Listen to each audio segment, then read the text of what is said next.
Housing infrastructure for teachers, particularly in rural areas, remains a significant challenge. In Kaputa district, teachers are facing difficulties in accessing decent housing, affecting their morale and overall well-being.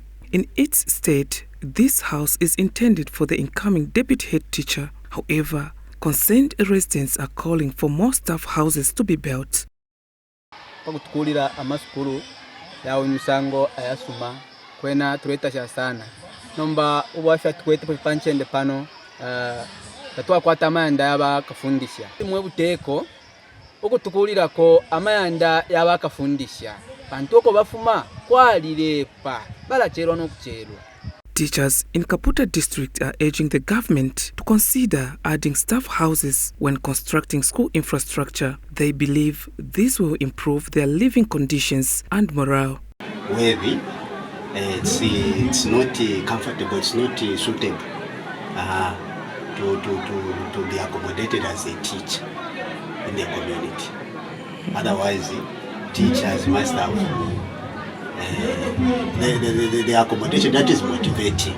Minister of Youth, Sport and Arts Elvis Nkandu has emphasized the government's commitment to addressing the teachers' housing challenges and to providing decent housing for teachers in rural areas.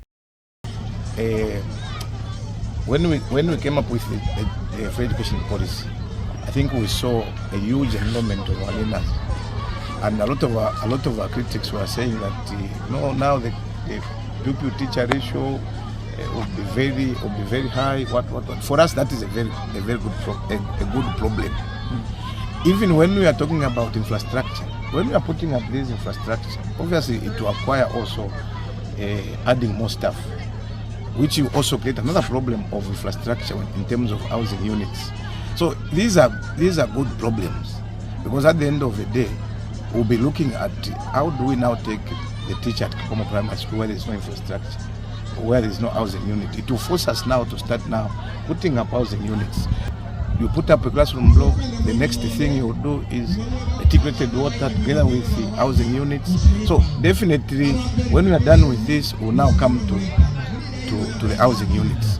So this is how things should be. So when the president is talking about being methodical, this is what we talk about. As the construction of school infrastructure takes center stage in Kaputa district, the provision of staff housing remains a pressing issue in rural areas. But the government believes that this is a positive development in the right direction. Peter Zunda Jr., Damwa News.